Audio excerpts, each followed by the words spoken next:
رسول اللہ صلی اللہ علیہ وسلم جب دھوتے یا جب نہاتے تو 1 سا سے لے کر 5 مد تک پانی استعمال فرماتے تھے، اور جب وضو فرماتے تو 1 مد پانی سے۔ صحیح بخاری حدیث نمبر 201۔ سعد بن ابی وقاص رضی اللہ تعالی عنہ رسول کریم صلی اللہ علیہ وسلم سے نقل کرتے ہیں کہ رسول کریم صلی اللہ علیہ وسلم نے موزوں پر مسح کیا۔ عبداللہ بن عمر نے اپنے والد ماجد عمر رضی اللہ تعالی عنہ سے اس کے بارے میں پوچھا تو انہوں نے کہا سچ ہے، اور یاد رکھو جب تم سے سعد رسول اللہ صلی اللہ علیہ وسلم کی کوئی حدیث بیان فرمائے تو اس کے متعلق ان کے سوا کسی دوسرے آدمی سے مت پوچھو۔ صحیح بخاری حدیث نمبر 202۔ ایک دفعہ آپ صلی اللہ علیہ وسلم رفع حاجت کے لیے باہر گئے تو مغیرہ پانی کا ایک برتن لے کر آپ کے پیچھے گئے۔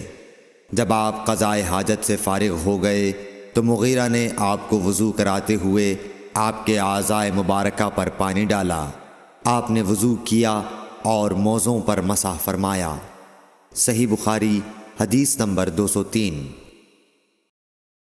جعفر بن عمرو بن امیہ زمری کو ان کے باپ نے خبر دی کہ انہوں نے رسول کریم صلی اللہ علیہ وسلم کو موزوں پر مسح کرتے ہوئے دیکھا۔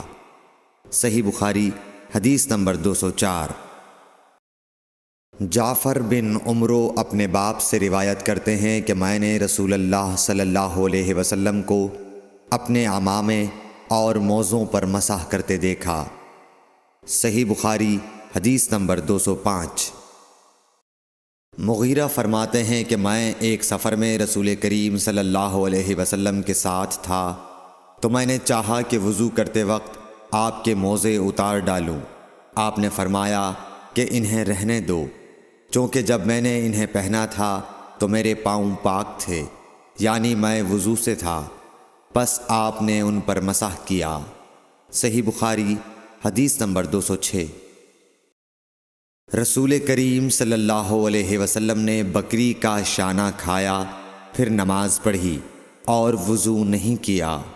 صحیح بخاری حدیث نمبر 207۔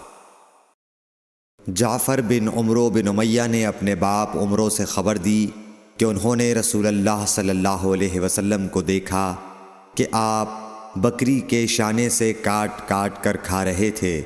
پھر آپ نماز کے لیے بلائے گئے تو آپ نے چھری ڈال دی اور نماز پڑھی، نیا وضو نہیں کیا۔ صحیح بخاری حدیث نمبر 208۔ سوید بن نعمان رضی اللہ تعالی عنہ نے خبر دی کہ فتح خیبر والے سال وہ رسول اللہ صلی اللہ علیہ وسلم کے ساتھ صحبا کی طرف جو خیبر کے قریب ایک جگہ ہے پہنچے۔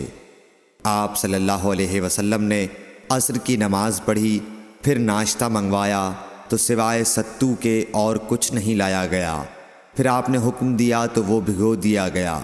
پھر رسول کریم صلی اللہ علیہ وسلم نے کھایا اور ہم نے بھی کھایا۔ پھر مغرب کی نماز کے لیے کھڑے ہو گئے، آپ نے کلی کی اور ہم نے بھی۔ پھر آپ نے نماز پڑھی اور نیا وضو نہیں کیا۔ صحیح بخاری حدیث نمبر 209۔ حضرت میمونہ زوجہ رسول کریم صلی اللہ علیہ وسلم نے بتلایا کہ آپ نے ان کے یہاں بکری کا شانہ کھایا، پھر نماز پڑھی اور نیا وضو نہیں فرمایا۔ صحیح بخاری حدیث نمبر 210۔ رسول اللہ صلی اللہ علیہ وسلم نے دودھ پیا، پھر کلی کی اور فرمایا اس میں چکنائی ہوتی ہے۔ صحیح بخاری حدیث نمبر 211۔ رسول کریم صلی اللہ علیہ وسلم نے فرمایا کہ جب نماز پڑھتے وقت تم میں سے کسی کو اونگ آ جائے تو چاہیے کہ وہ سو رہے یہاں تک کہ نیند کا اثر اس سے ختم ہو جائے۔ اس لیے جب تم میں سے کوئی شخص نماز پڑھنے لگے اور وہ اونگ رہا ہو تو وہ کچھ نہیں جانے گا کہ وہ خدا سے مغفرت طلب کر رہا ہے یا اپنے نفس کو بد دعا دے رہا ہے۔ صحیح بخاری حدیث نمبر 212۔ رسول اللہ صلی اللہ علیہ وسلم نے فرمایا کہ جب تم نماز میں اونگھنے لگو تو سو جانا چاہیے، پھر اس وقت نماز پڑھے جب جان لے کہ وہ کیا پڑھ رہا ہے۔ صحیح بخاری حدیث نمبر 213۔ حضرت انس روایت کرتے ہیں کہ رسول کریم صلی اللہ علیہ وسلم ہر نماز کے لیے نیا وضو فرمایا کرتے تھے۔ میں نے کہا تم لوگ کس طرح کرتے تھے؟ کہنے لگے ہم میں سے ہر ایک کو اس کا وضو اس وقت تک کافی ہوتا جب تک کوئی وضو توڑنے والی چیز پیش نہ آ جاتی، یعنی پیشاب، پخانہ یا نیند وغیرہ۔ صحیح بخاری حدیث نمبر 214۔ سوید بن نعمان رضی اللہ تعالی عنہ نے بتلایا کہ ہم خیبر والے سال رسول اللہ صلی اللہ علیہ وسلم کے ہمراہ جب صحبہ میں پہنچے تو رسول کریم نے ہمیں عصر کی نماز پڑھائی۔ جب نماز پڑھ چکے تو آپ نے کھانے منگوائے، مگر کھانے میں صرف ستو ہی لایا گیا، سو ہم نے اس کو کھایا اور پیا۔ پھر رسول کریم صلی اللہ علیہ وسلم مغرب کی نماز کے لیے کھڑے ہو گئے تو آپ نے کلی کی، پھر ہمیں مغرب کی نماز پڑھائی اور نیا وضو نہیں کیا۔ صحیح بخاری حدیث نمبر 215۔ رسول اللہ صلی اللہ علیہ وسلم ایک دفعہ مدینے یا مکے کے ایک باغ میں تشریف لے گئے۔ وہاں آپ نے 2 شخصوں کی آواز سنی جنہیں ان کی قبروں میں عذاب کیا جا رہا تھا۔ آپ صلی اللہ علیہ وسلم نے فرمایا کہ ان پر عذاب ہو رہا ہے اور کسی بہت بڑے گناہ کی وجہ سے نہیں۔ پھر آپ صلی اللہ علیہ وسلم نے فرمایا بات یہ ہے کہ ایک شخص ان میں سے پیشاب کے چھینٹوں سے بچنے کا اہتمام نہیں کرتا تھا اور دوسرا شخص چغل خوری کیا کرتا تھا۔ پھر آپ صلی اللہ علیہ وسلم نے کھجور کی ایک ڈالی منگوائی اور اس کو توڑ کر 2 ٹکڑے کیا اور ان میں سے ایک ایک ٹکڑا ہر ایک کی قبر پر رکھ دیا۔ لوگوں نے آپ صلی اللہ علیہ وسلم سے پوچھا کہ یا رسول اللہ یہ آپ نے کیوں کیا؟ آپ نے فرمایا اس لیے کہ جب تک یہ ڈالیاں خشک نہ ہوں شاید اس وقت تک ان پر عذاب کم ہو جائے۔ صحیح بخاری حدیث نمبر 216۔ انس بن مالک رضی اللہ تعالی عنہ روایت کرتے ہیں کہ رسول کریم صلی اللہ علیہ وسلم جب رفع حاجت کے لیے باہر تشریف لے جاتے تو میں آپ کے پاس پانی لاتا، آپ اس سے استنجا فرماتے۔ صحیح بخاری حدیث نمبر 217۔ ایک مرتبہ رسول اللہ صلی اللہ علیہ وسلم 2 قبروں پر گزرے تو آپ نے فرمایا کہ ان دونوں قبر والوں کو عذاب دیا جا رہا ہے اور کسی بڑے گناہ پر نہیں۔ ایک تو ان میں سے پیشاب سے احتیاط نہیں کرتا تھا اور دوسرا چغل خوری کیا کرتا تھا۔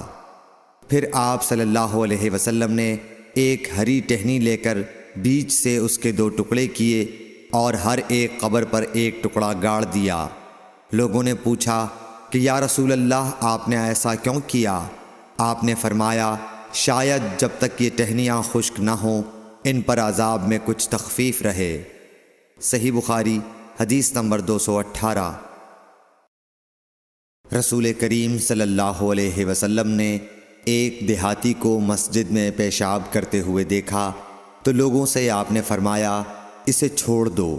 جب وہ فارغ ہو گیا تو پانی منگوا کر آپ نے اس جگہ بہا دیا۔ صحیح بخاری حدیث نمبر 219۔ حضرت ابو ہریرہ رضی اللہ تعالی عنہ نے فرمایا کہ ایک اعرابی کھڑے ہو کر مسجد میں پیشاب کرنے لگا تو لوگ اس پر جھپٹنے لگے۔ یہ دیکھ کر رسول کریم صلی اللہ علیہ وسلم نے لوگوں سے فرمایا کہ اسے چھوڑ دو اور اس کے پیشاب پر پانی کا بھرا ہوا ڈول یا کچھ کم بھرا ہوا ڈول بہا دو، کیونکہ تم نرمی کے لیے بھیجے گئے ہو، سختی کے لیے نہیں۔ صحیح بخاری حدیث نمبر 220۔ ایک دیہاتی شخص آیا اور اس نے مسجد کے ایک کونے میں پیشاب کر دیا۔ لوگوں نے اس کو منع کیا تو رسول کریم صلی اللہ علیہ وسلم نے انہیں روک دیا۔ جب وہ پیشاب کر کے فارغ ہوا تو آپ نے اس کے پیشاب پر ایک ڈول پانی بہانے کا حکم دیا، چنانچہ بہا دیا گیا۔ صحیح بخاری حدیث نمبر 221۔ رسول کریم صلی اللہ علیہ وسلم کے پاس ایک بچہ لایا گیا۔ اس نے آپ کے کپڑے پر پیشاب کر دیا۔ آپ نے پانی منگایا اور اس پر بہا دیا۔ صحیح بخاری حدیث نمبر 222۔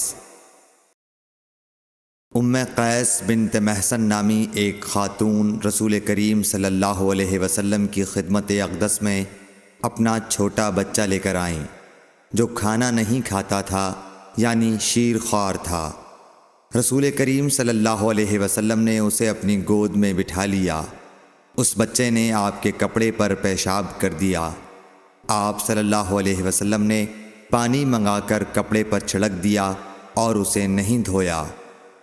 صحیح بخاری حدیث نمبر 223۔ حذیفہ رضی اللہ تعالی عنہ روایت کرتے ہیں کہ نبی کریم صلی اللہ علیہ وسلم کسی قوم کی کوڑی پر تشریف لائے، بس آپ صلی اللہ علیہ وسلم نے وہاں کھڑے ہو کر پیشاب کیا، پھر پانی منگایا۔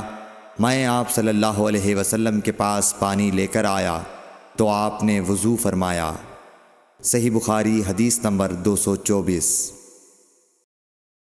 حذیفہ رضی اللہ تعالیٰ عنہ کہتے ہیں کہ ایک مرتبہ میں اور رسول کریم صلی اللہ علیہ وسلم جا رہے تھے کہ ایک قوم کی کوڑی پر جو ایک دیوار کے پیچھے تھی پہنچے، تو آپ اس طرح کھڑے ہو گئے جس طرح ہم تم میں سے کوئی شخص کھڑا ہوتا ہے۔ پھر آپ نے پیشاب کیا اور میں ایک طرف ہٹ گیا۔ تب آپ نے مجھے اشارہ کیا تو میں آپ کے پاس پردے کی غرض سے آپ کی ایڑیوں کے قریب کھڑا ہو گیا، یہاں تک کہ آپ پیشاب سے فارغ ہو گئے۔ بوقت ضرورت ایسا بھی کیا جا سکتا ہے۔ صحیح بخاری حدیث نمبر 225۔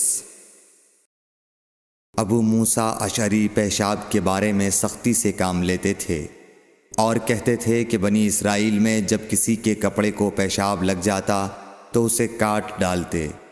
ابو حذیفہ کہتے ہیں کہ کاش وہ اپنے اس تشدد سے رک جاتے، کیونکہ رسول اللہ صلی اللہ علیہ وسلم کسی قوم کی کوڑی پر تشریف لائے اور آپ نے وہاں کھڑے ہو کر پیشاب کیا۔ صحیح بخاری حدیث نمبر 226۔ ایک عورت نے رسول کریم صلی اللہ علیہ وسلم کی خدمت میں حاضر ہو کر عرض کی، حضور فرمائیے ہم میں سے کسی عورت کو کپڑے میں حیض آ جائے تو وہ کیا کرے؟ آپ نے فرمایا کہ پہلے اسے کھرچے، پھر پانی سے رگڑے اور پانی سے دھو ڈالے اور اسی کپڑے میں نماز پڑھ لے۔ صحیح بخاری حدیث نمبر 227۔ ابو حبیش کی بیٹی فاطمہ رسول اللہ صلی اللہ علیہ وسلم کی خدمت میں حاضر ہوئی اور اس نے کہا کہ میں ایک ایسی عورت ہوں جسے استحاضہ کی بیماری ہے، اس لیے میں پاک نہیں رہتی، تو کیا میں نماز چھوڑ دوں؟ آپ نے فرمایا نہیں، یہ ایک رگ کا خون ہے، حیض نہیں ہے، تو جب تجھے حیض آئے تو نماز چھوڑ دے، اور جب یہ دن گزر جائیں تو اپنے بدن اور کپڑے سے خون کو دھو ڈال، پھر نماز پڑھ۔ ہشام کہتے ہیں کہ میرے باپ عروہ نے کہا کہ حضور نے یہ بھی فرمایا کہ پھر ہر نماز کے لیے وضو کر، یہاں تک کہ وہی حیض کا وقت پھر آ جائے۔ صحیح بخاری حدیث نمبر 228۔ حضرت عائشہ رضی اللہ تعالی عنہا فرماتی ہیں کہ میں رسول کریم صلی اللہ علیہ وسلم کے کپڑے سے جنابت کو دھوتی تھی، پھر اس کو پہن کر آپ نماز کے لیے تشریف لے جاتے اور پانی کے دھبے آپ کے کپڑے میں ہوتے تھے۔ صحیح بخاری حدیث نمبر 229۔ حضرت عائشہ رضی اللہ تعالی عنہا سے اس منی کے بارے میں پوچھا گیا جو کپڑے کو لگ جائے، تو انہوں نے فرمایا کہ میں منی کو رسول کریم صلی اللہ علیہ وسلم کے کپڑے سے دھو ڈالتی تھی، پھر آپ نماز کے لیے باہر تشریف لے جاتے اور دھونے کا نشان یعنی پانی کے دھبے آپ کے کپڑے میں باقی ہوتے۔ صحیح بخاری حدیث نمبر 230۔ حضرت عائشہ رضی اللہ تعالی عنہا نے فرمایا کہ میں رسول کریم صلی اللہ علیہ وسلم کے کپڑے سے منی کو دھو ڈالتی تھی، پھر آپ نماز کے لیے باہر نکلتے اور دھونے کا نشان یعنی پانی کے دھبے کپڑے میں ہوتے۔ صحیح بخاری حدیث نمبر 231۔ حضرت عائشہ رضی اللہ تعالی عنہا رسول کریم صلی اللہ علیہ وسلم کے کپڑے سے منی کو دھو ڈالتی تھیں۔ وہ فرماتی ہیں کہ پھر کبھی میں ایک دھبہ یا کئی دھبے دیکھتی تھی۔ صحیح بخاری حدیث نمبر 232۔ کچھ لوگ اوقل یا اورینا قبیلوں کے مدینے میں آئے اور بیمار ہو گئے۔ رسول اللہ صلی اللہ علیہ وسلم نے انہیں لقاح میں جانے کا حکم دیا اور فرمایا کہ وہاں اونٹوں کا دودھ اور پیشاب پئیں۔ چنانچہ وہ لقاح چلے گئے، اور جب اچھے ہو گئے تو رسول کریم صلی اللہ علیہ وسلم کے چرواہے کو قتل کر کے وہ جانوروں کو ہانک کر لے گئے۔ الصبح رسول کریم صلی اللہ علیہ وسلم کے پاس اس واقعے کی خبر آئی تو آپ نے ان کے پیچھے آدمی دوڑائے۔ دن چڑھے وہ حضور صلی اللہ علیہ وسلم کی خدمت میں پکڑ کر لائے گئے۔ آپ کے حکم کے مطابق ان کے ہاتھ پاؤں کاٹ دیے گئے اور آنکھوں میں گرم سلاخیں پھیر دی گئیں اور مدینے کی پتھریلی زمین میں ڈال دیے گئے۔ پیاس کی شدت سے وہ پانی مانگتے تھے مگر انہیں پانی نہیں دیا جاتا تھا۔ ابو قلابہ نے ان کے جرم کی سنگینی ظاہر کرتے ہوئے کہا کہ ان لوگوں نے چوری کی اور چرواہوں کو قتل کیا اور آخر ایمان سے پھر گئے اور اللہ اور اس کے رسول سے جنگ کی۔ صحیح بخاری حدیث نمبر 233۔ رسول اللہ صلی اللہ علیہ وسلم مسجد کی تعمیر سے پہلے نماز بکریوں کے باڑے میں پڑھ لیا کرتے تھے۔ صحیح بخاری حدیث نمبر 234۔ رسول کریم صلی اللہ علیہ وسلم سے چوہے کے بارے میں پوچھا گیا جو گھی میں گر گیا تھا۔ فرمایا اس کو نکال دو اور اس کے آس پاس کے گھی کو نکال پھینکو اور اپنا باقی گھی استعمال کرو۔ صحیح بخاری حدیث نمبر 235۔ رسول کریم صلی اللہ علیہ وسلم سے چوہے کے بارے میں دریافت کیا گیا جو گھی میں گر گیا تھا۔ آپ نے فرمایا کہ اس چوہے کو اور اس کے آس پاس کے گھی کو نکال کر پھینک دو۔ صحیح بخاری حدیث نمبر 236۔ رسول اللہ صلی اللہ علیہ وسلم نے فرمایا ہر زخم جو اللہ کی راہ میں مسلمان کو لگے وہ قیامت کے دن اسی حالت میں ہوگا جس طرح وہ لگا تھا۔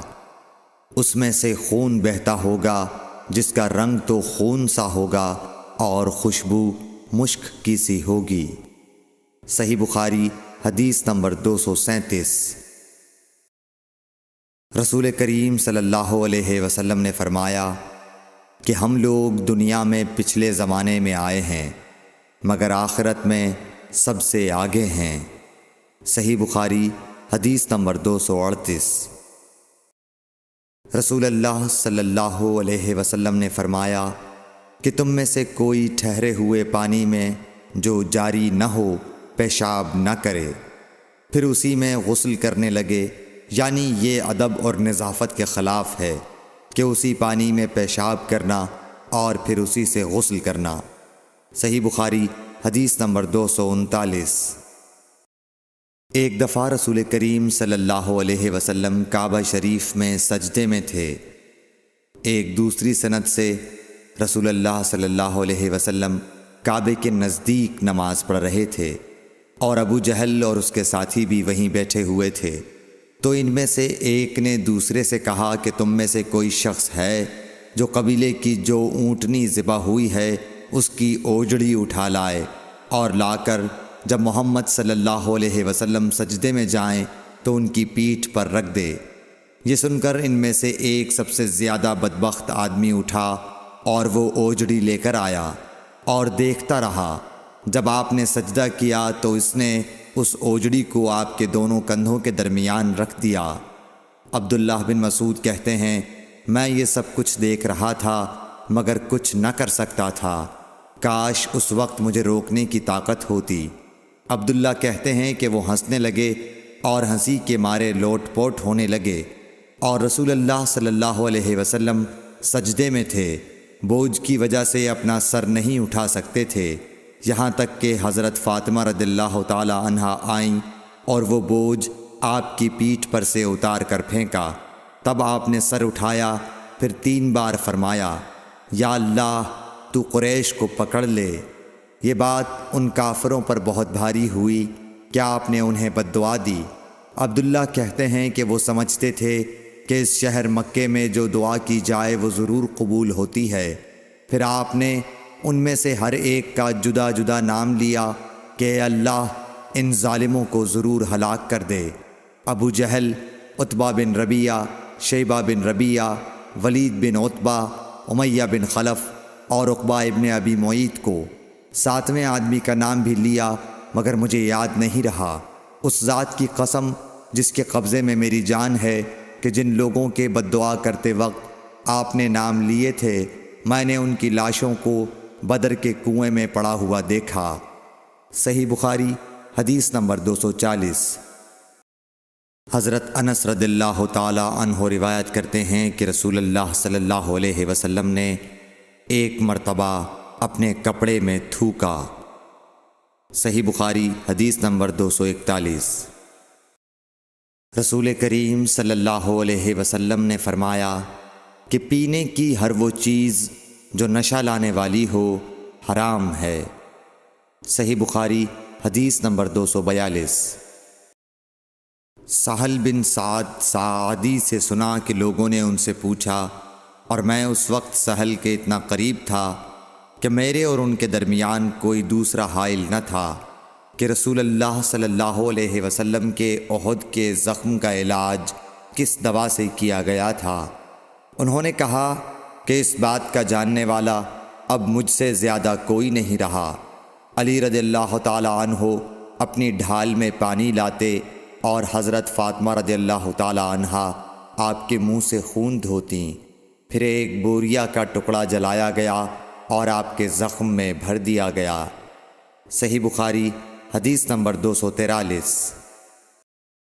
ابو بردہ اپنے باپ سے نقل کرتے ہیں کہ میں ایک مرتبہ رسول کریم صلی اللہ علیہ وسلم کی خدمت میں حاضر ہوا تو میں نے آپ کو اپنے ہاتھ سے مسواک کرتے ہوئے پایا اور آپ کے منہ سے او او کی آواز نکل رہی تھی، اور مسواک آپ صلی اللہ علیہ وسلم کے منہ میں تھی جس طرح آپ قے کر رہے ہوں۔ صحیح بخاری حدیث نمبر 244۔ رسول کریم صلی اللہ علیہ وسلم جب رات کو اٹھتے تو اپنے منہ کو مسواک سے صاف کرتے۔ صحیح بخاری حدیث نمبر 245۔ رسول کریم صلی اللہ علیہ وسلم نے فرمایا کہ میں نے دیکھا کہ خواب میں مسواک کر رہا ہوں تو میرے پاس 2 آدمی آئے، ایک ان میں سے دوسرے سے بڑا تھا، تو میں نے چھوٹے کو مسواک دے دی، پھر مجھ سے کہا گیا کہ بڑے کو دو، تب میں نے ان میں سے بڑے کو دی۔ صحیح بخاری حدیث نمبر 246۔ رسول اللہ صلی اللہ علیہ وسلم نے فرمایا کہ جب تم اپنے بستر پر لیٹنے آؤ تو اس طرح وضو کرو جس طرح نماز کے لیے کرتے ہو، پھر داہنی کروٹ پر لیٹ کر یوں کہو، اے اللہ میں نے اپنا چہرہ تیری طرف جھکا دیا، اپنا معاملہ تیرے ہی سپرد کر دیا، میں نے تیرے ثواب کی توقع اور تیرے عذاب کے ڈر سے تجھے ہی پشت پناہ بنا لیا، تیرے سوا کہیں پناہ اور نجات کی جگہ نہیں۔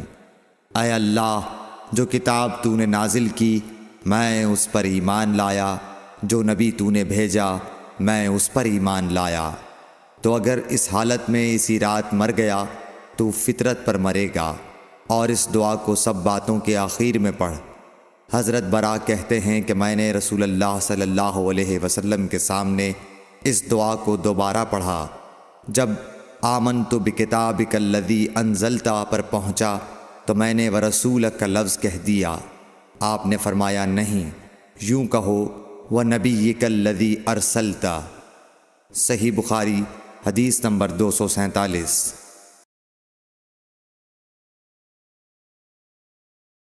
نبی کریم صلی اللہ علیہ وسلم جب غسل فرماتے تو آپ پہلے اپنے دونوں ہاتھ دھوتے، پھر اسی طرح وضو کرتے جیسا نماز کے لیے آپ وضو کیا کرتے تھے، پھر پانی میں اپنی انگلیاں داخل فرماتے اور ان سے بالوں کی جڑوں کا خلال کرتے، پھر اپنے ہاتھوں سے 3 چلو سر پر ڈالتے، پھر تمام بدن پر پانی بہا لیتے۔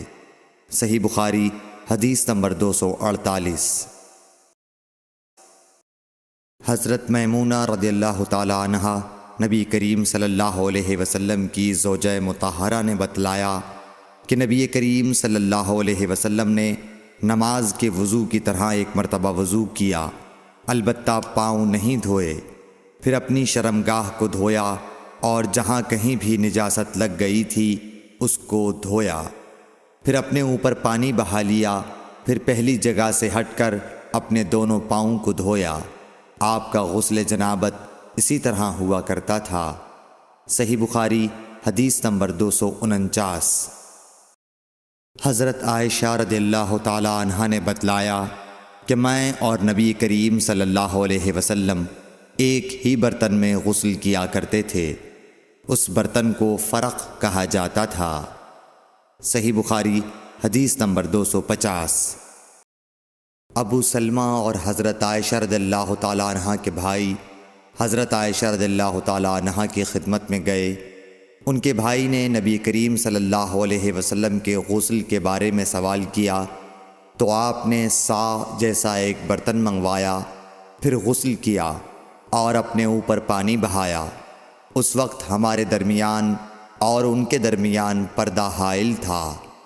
صحیح بخاری حدیث نمبر 251۔ ابو جعفر محمد باقر نے بیان کیا کہ وہ اور ان کے والد جناب زین العابدین جابر بن عبداللہ کے پاس تھے اور کچھ اور لوگ بھی بیٹھے ہوئے تھے۔ ان لوگوں نے آپ سے غسل کے بارے میں پوچھا تو آپ نے فرمایا کہ 1 سا کافی ہے۔ اس پر ایک شخص بولا، یہ مجھے تو کافی نہ ہوگا۔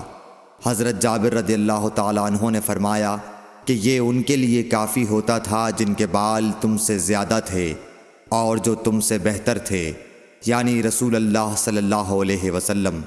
پھر حضرت جابر رضی اللہ تعالیٰ عنہ نے صرف ایک کپڑا پہن کر ہمیں نماز پڑھائی۔ صحیح بخاری حدیث نمبر 252۔ نبی کریم صلی اللہ علیہ وسلم اور حضرت میمونہ رضی اللہ تعالیٰ عنہا ایک برتن میں غسل کر لیتے تھے۔ صحیح بخاری حدیث نمبر 253۔ رسول اللہ صلی اللہ علیہ وسلم نے فرمایا، میں تو اپنے سر پر 3 مرتبہ پانی بہاتا ہوں، اور آپ صلی اللہ علیہ وسلم نے اپنے دونوں ہاتھوں سے اشارہ کیا۔ صحیح بخاری حدیث نمبر 254۔ جابر بن عبداللہ رضی اللہ تعالی عنہ نے فرمایا کہ نبی اکرم صلی اللہ علیہ وسلم اپنے سر پر 3 مرتبہ پانی بہاتے تھے۔ صحیح بخاری حدیث نمبر 255۔ جابر بن عبداللہ نے بیان کیا کہ میرے پاس تمہارے چچا کے بیٹے، ان کے مراد حسن بن محمد ابن حنفیہ سے تھی، آئے۔ انہوں نے پوچھا کہ جنابت کے غسل کا کیا طریقہ ہے؟ میں نے کہا، نبی کریم صلی اللہ علیہ وسلم 3 چلو پانی لیتے اور ان کو اپنے سر پر بہاتے تھے، پھر اپنے تمام بدن پر پانی بہاتے تھے۔ حسن نے اس پر کہا کہ میں تو بہت بالوں والا آدمی ہوں۔ میں نے جواب دیا کہ نبی کریم صلی اللہ علیہ وسلم کے بال تم سے زیادہ تھے۔ صحیح بخاری حدیث نمبر 256۔ ام المومنین میمونہ رضی اللہ تعالی عنہا نے فرمایا کہ میں نے نبی کریم صلی اللہ علیہ وسلم کے لیے غسل کا پانی رکھا تو آپ نے اپنے ہاتھ 2 مرتبہ یا 3 مرتبہ دھوئے، پھر پانی اپنے بائیں ہاتھ میں لے کر اپنی شرمگاہ کو دھویا، پھر زمین پر ہاتھ رگڑا، اس کے بعد کلی کی اور ناک میں پانی ڈالا اور اپنے چہرے اور ہاتھوں کو دھویا، پھر اپنے سارے بدن پر پانی بہا لیا اور اپنی جگہ سے ہٹ کر دونوں پاؤں دھوئے۔ صحیح بخاری حدیث نمبر 257۔ نبی کریم صلی اللہ علیہ وسلم جب غسل جنابت کرنا چاہتے تو حلاب کی طرح ایک چیز منگاتے، پھر پانی کا چلو اپنے ہاتھ میں لیتے اور سر کے داہنے حصے سے غسل کی ابتدا کرتے، پھر بائیں حصے کا غسل کرتے، پھر اپنے دونوں ہاتھوں کو سر کے بیچ میں لگاتے تھے۔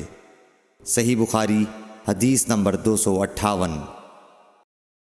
ام المومنین میمونہ رضی اللہ تعالی عنہا نے بیان فرمایا کہ میں نے نبی اکرم صلی اللہ علیہ وسلم کے لیے غسل کا پانی رکھا تو پہلے آپ نے پانی کو دائیں ہاتھ سے بائیں پر گرایا، اس طرح اپنے دونوں ہاتھوں کو دھویا، پھر اپنی شرمگاہ کو دھویا، پھر اپنے ہاتھ کو زمین پر رگڑ کر اسے مٹی سے ملا اور دھویا، پھر کلی کی اور ناک میں پانی ڈالا، پھر اپنے چہرے کو دھویا اور اپنے سر پر پانی بہایا، پھر ایک طرف ہو کر دونوں پاؤں دھوئے، پھر آپ کو رومال دیا گیا لیکن آپ نے اس سے پانی کو خشک نہیں کیا۔ صحیح بخاری حدیث نمبر 259۔ نبی کریم صلی اللہ علیہ وسلم نے غسل جنابت کیا تو پہلے اپنی شرمگاہ کو اپنے ہاتھ سے دھویا، پھر ہاتھ کو دیوار پر رگڑ کر دھویا، پھر نماز کی طرح وضو کیا، اور جب آپ اپنے غسل سے فارغ ہو گئے تو دونوں پاؤں دھوئے۔ صحیح بخاری حدیث نمبر 260۔ حضرت عائشہ رضی اللہ تعالی عنہا نے فرمایا کہ میں اور نبی کریم صلی اللہ علیہ وسلم ایک برتن میں اس طرح غسل کرتے تھے کہ ہمارے ہاتھ باری باری اس میں پڑتے تھے۔ صحیح بخاری حدیث نمبر 261۔ حضرت عائشہ رضی اللہ تعالی عنہا نے فرمایا کہ جب رسول اللہ صلی اللہ علیہ وسلم غسل جنابت فرماتے تو پہلے اپنا ہاتھ دھوتے۔ صحیح بخاری حدیث نمبر 262۔ حضرت عائشہ رضی اللہ تعالی عنہا نے کہا کہ میں اور نبی کریم صلی اللہ علیہ وسلم دونوں مل کر ایک ہی برتن میں غسل جنابت کرتے تھے۔ صحیح بخاری حدیث نمبر 263۔ نبی کریم صلی اللہ علیہ وسلم اور آپ کی کوئی زوجہ مطہرہ ایک برتن میں غسل کرتے تھے۔ صحیح بخاری حدیث نمبر 264۔ میمونہ بنت حارث رضی اللہ تعالی عنہا نے کہا کہ میں نے حضرت صلی اللہ علیہ وسلم کے لیے غسل کا پانی رکھا اور پردہ کر دیا۔ آپ نے پہلے غسل میں اپنے ہاتھ پر پانی ڈالا اور اسے 1 یا 2 بار دھویا۔ سلیمان اعمش کہتے ہیں کہ مجھے یاد نہیں راوی سالم بن ابی الجعد نے تیسری بار کا بھی ذکر کیا یا نہیں۔ پھر دانے ہاتھ سے بائیں پر پانی ڈالا اور شرمگاہ دھوئی، پھر اپنے ہاتھ کو زمین پر یا دیوار پر رگڑا، پھر کلی کی اور ناک میں پانی ڈالا اور چہرے اور ہاتھوں کو دھویا اور سر کو دھویا، پھر سارے بدن پر پانی بہایا، پھر ایک طرف سے رکھ کر دونوں پاؤں دھوئے۔ بعد میں نے ایک کپڑا دیا تو آپ نے اپنے ہاتھ سے اشارہ کیا اس طرح کہ اسے ہٹاؤ، اور آپ نے اس کپڑے کا ارادہ نہیں فرمایا۔ صحیح بخاری حدیث نمبر 265۔ میمونہ رضی اللہ تعالی عنہا نے کہا کہ میں نے حضرت صلی اللہ علیہ وسلم کے لیے غسل کا پانی رکھا تو آپ نے پہلے پانی اپنے ہاتھوں پر گرا کر انہیں 2 یا 3 بار دھویا، پھر اپنے داہنے ہاتھ سے بائیں پر گرا کر اپنی شرمگاہوں کو دھویا، پھر ہاتھ کو زمین پر رگڑا، پھر کلی کی اور ناک میں ڈالا، پھر اپنے چہرے اور ہاتھوں کو دھویا، پھر اپنے سر کو 3 مرتبہ دھویا، پھر اپنے سارے بدن پر پانی بہایا، پھر آپ اپنی غسل کی جگہ سے الگ ہو گئے، پھر اپنے قدموں کو دھویا۔ صحیح بخاری حدیث نمبر 266۔ حضرت عائشہ رضی اللہ تعالی عنہا نے فرمایا اللہ ابو عبد الرحمن پر رحم فرمائے، میں نے تو رسول اللہ صلی اللہ علیہ وسلم کو خوشبو لگائی، پھر آپ اپنی تمام ازواج مطہرات کے پاس تشریف لے گئے اور صبح کو احرام اس حالت میں باندھا کہ خوشبو سے بدن مہک رہا تھا۔ صحیح بخاری حدیث نمبر 267۔ نبی کریم صلی اللہ علیہ وسلم دن اور رات کے ایک ہی وقت میں اپنی تمام ازواج مطہرات کے پاس گئے، اور یہ 11 تھیں، 9 منکوحہ اور 2 لونڈیاں۔ راوی نے کہا میں نے انس سے پوچھا کہ حضور صلی اللہ علیہ وسلم اس کی طاقت رکھتے تھے؟ تو آپ نے فرمایا کہ ہم آپس میں کہا کرتے تھے کہ آپ کو 30 مردوں کے برابر طاقت دی گئی ہے۔ صحیح بخاری حدیث نمبر 268۔ حضرت علی رضی اللہ تعالیٰ عنہ نے فرمایا کہ مجھے مزید بکثرت آتی تھی، چونکہ میرے گھر میں نبی کریم صلی اللہ علیہ وسلم کی صاحبزادی حضرت فاطمۃ الزہرا رضی اللہ تعالیٰ عنہا تھیں۔ اس لیے میں نے ایک شخص مقداد بن اسود اپنے شاگرد سے کہا کہ وہ آپ صلی اللہ علیہ وسلم سے اس کے متعلق مسئلہ معلوم کریں۔ انہوں نے پوچھا تو آپ نے فرمایا کہ وضو کر اور شرمگاہ کو دھو، یہی کافی ہے۔ صحیح بخاری حدیث نمبر 269۔ حضرت عائشہ رضی اللہ تعالی عنہ نے فرمایا میں نے خود نبی صلی اللہ علیہ وسلم کو خوشبو لگائی، پھر آپ اپنی تمام ازواج کے پاس گئے اور اس کے بعد احرام باندھا۔ صحیح بخاری حدیث نمبر 270۔ حضرت عائشہ رضی اللہ تعالی عنہا نے فرمایا گویا کہ میں حضرت صلی اللہ علیہ وسلم کی مانگ میں خوشبو کی چمک دیکھ رہی ہوں، اس حال میں کہ آپ احرام باندھے ہوئے ہیں۔ صحیح بخاری حدیث نمبر 271۔ ام المومنین حضرت عائشہ صدیقہ رضی اللہ عنہا نے فرمایا کہ رسول کریم صلی اللہ علیہ وسلم جنابت کا غسل کرتے تو پہلے اپنے ہاتھوں کو دھوتے اور نماز کی طرح وضو کرتے، پھر اپنے ہاتھوں سے اپنے بالوں کا خلال کرتے، اور جب یقین کر لیتے کہ جسم تر ہو گیا ہے تو 3 مرتبہ اس پر پانی بہاتے، پھر تمام بدن کا غسل کرتے۔ صحیح بخاری حدیث نمبر 272۔ حضرت عائشہ رضی اللہ تعالی عنہا نے فرمایا کہ میں اور رسول کریم صلی اللہ علیہ وسلم ایک برتن میں غسل کرتے تھے، ہم دونوں اس سے چلو بھر بھر کر پانی لیتے تھے۔ صحیح بخاری حدیث نمبر 273۔ ام المومنین حضرت میمونہ رضی اللہ عنہا نے فرمایا کہ رسول اللہ صلی اللہ علیہ وسلم نے غسل جنابت کے لیے پانی رکھا، پھر آپ نے پہلے 2 یا 3 مرتبہ اپنے دائیں ہاتھ سے بائیں ہاتھ پر پانی ڈالا، پھر شرمگاہ دھوئی، پھر ہاتھ کو زمین پر یا دیوار پر 2 یا 3 بار رگڑا، پھر کلی کی اور ناک میں ڈالا اور اپنے چہرے اور بازوؤں کو دھویا، پھر سر پر پانی بہایا اور سارے بدن کا غسل کیا، پھر اپنی جگہ سے سرک کر پاؤں دھوئے۔ حضرت میمونہ رضی اللہ عنہا نے فرمایا کہ میں ایک کپڑا لائی تو آپ نے اسے نہیں لیا اور ہاتھوں ہی سے پانی جھاڑنے لگے۔ صحیح بخاری حدیث نمبر 274۔ حضرت ابو ہریرہ رضی اللہ تعالی عنہ سے روایت ہے کہ نماز کی تکبیر ہوئی اور صفیں برابر ہو گئیں، لوگ کھڑے تھے کہ رسول کریم صلی اللہ علیہ وسلم اپنے حجرے سے ہماری طرف تشریف لائے۔ جب آپ مصلی پر کھڑے ہو چکے تو یاد آیا کہ آپ جنبی ہیں، پس آپ نے ہم سے فرمایا کہ اپنی جگہ کھڑے رہو، اور آپ واپس چلے گئے۔ پھر آپ نے غسل کیا اور واپس ہماری طرف تشریف لائے تو سر سے پانی کے قطرے ٹپک رہے تھے۔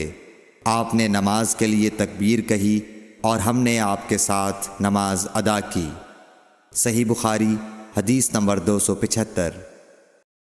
حضرت میمونہ رضی اللہ عنہا نے فرمایا کہ میں نے نبی صلی اللہ علیہ وسلم کے لیے غسل کا پانی رکھا اور ایک کپڑے سے پردہ کر دیا۔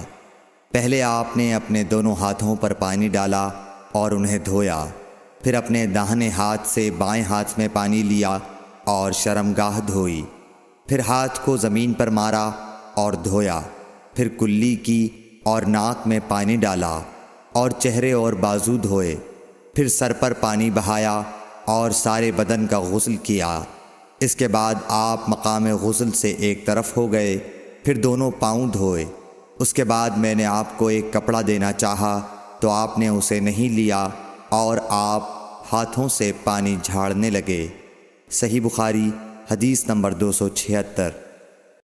حضرت عائشہ رضی اللہ تعالی عنہا نے فرمایا کہ ہم ازواج مطہرات میں سے کسی کو اگر جنابت لاحق ہوتی تو وہ ہاتھوں میں پانی لے کر سر پر 3 مرتبہ ڈالتیں، پھر ہاتھ میں پانی لے کر سر کے داہنے حصے کا غسل کرتیں اور دوسرے ہاتھ سے بائیں حصے کا غسل کرتیں۔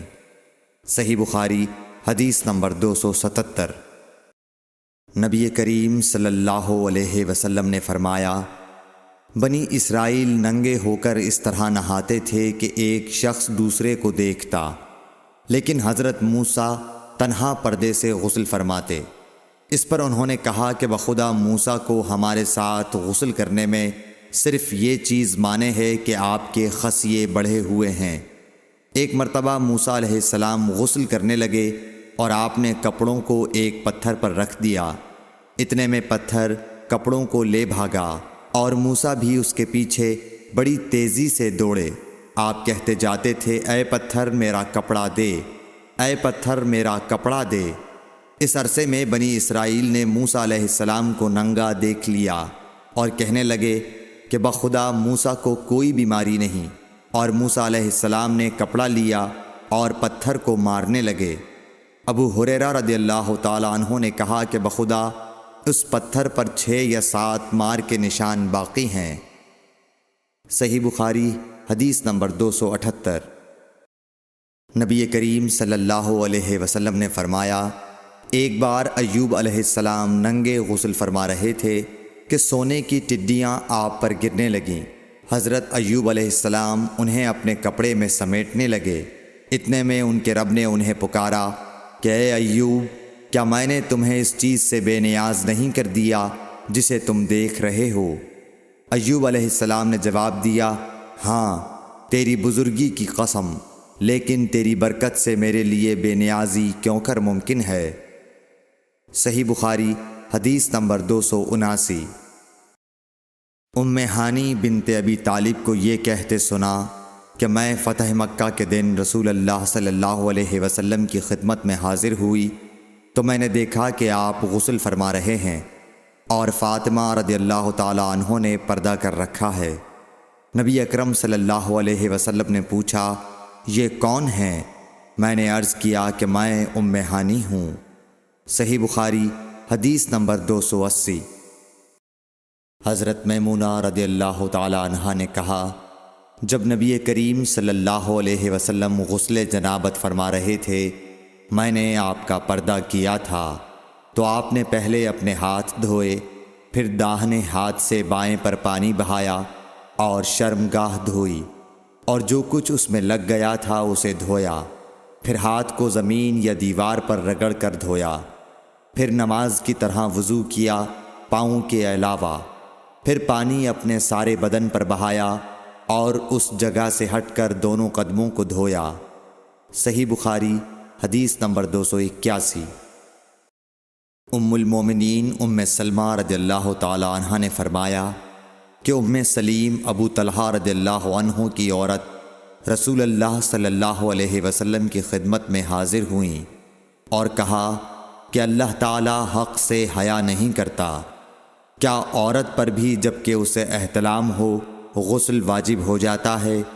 تو رسول اللہ صلی اللہ علیہ وسلم نے فرمایا، ہاں اگر اپنی منی کا پانی دیکھے تو اسے بھی غسل کرنا ہوگا۔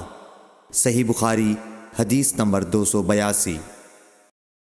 مدینے کے کسی راستے پر نبی کریم صلی اللہ علیہ وسلم سے ابو ہریرہ رضی اللہ تعالی عنہ کی ملاقات ہوئی۔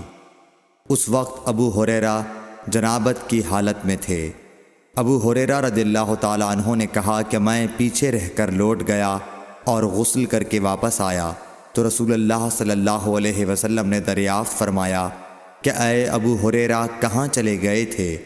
انہوں نے جواب دیا کہ میں جنابت کی حالت میں تھا، اس لیے میں نے آپ کے ساتھ بغیر غسل کے بیٹھنا برا جانا۔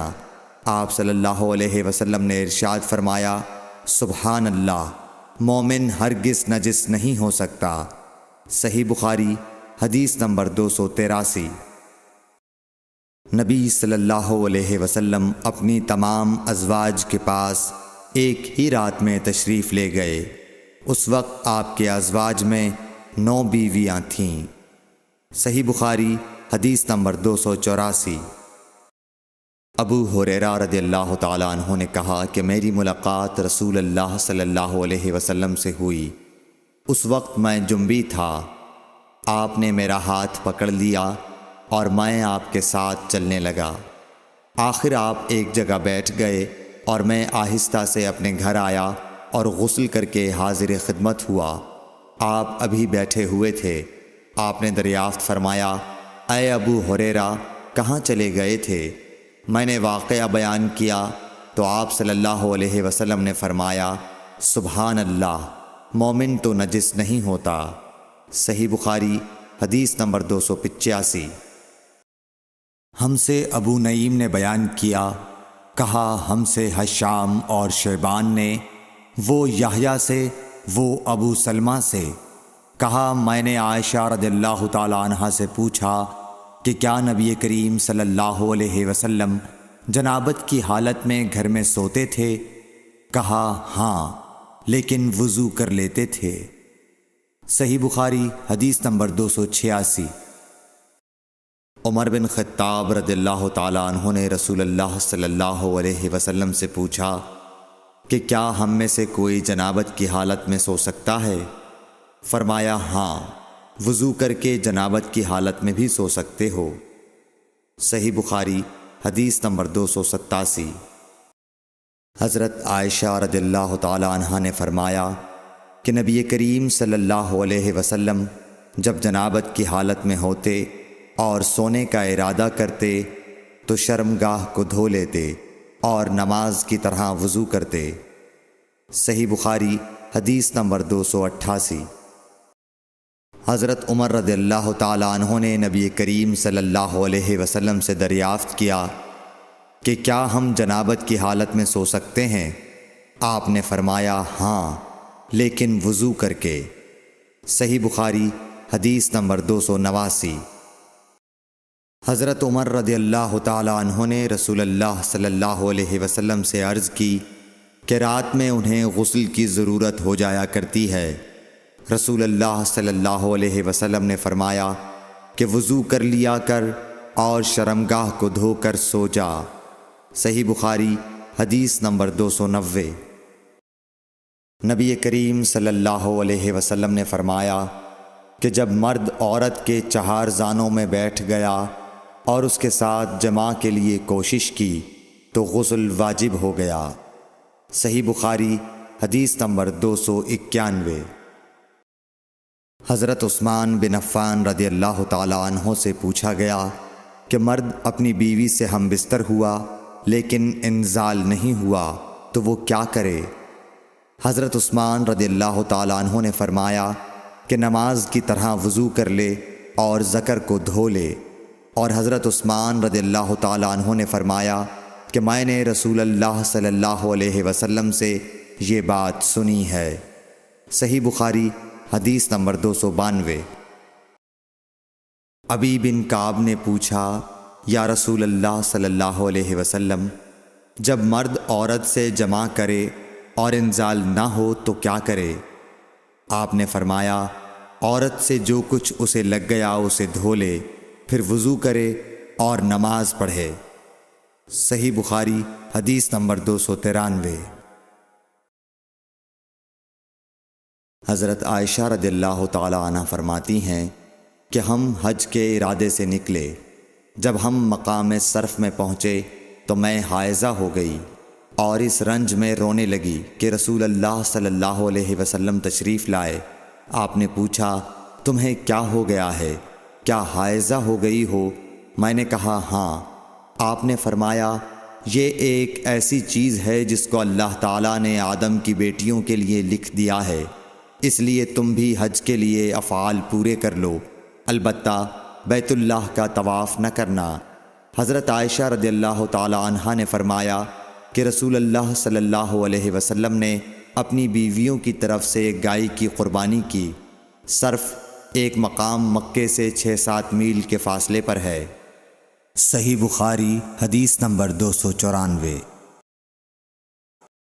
حضرت عائشہ رضی اللہ تعالی عنہا نے فرمایا، میں رسول اللہ صلی اللہ علیہ وسلم کے سر مبارک کو حائضہ ہونے کی حالت میں کنگھا کیا کرتی تھی۔ صحیح بخاری حدیث نمبر 295۔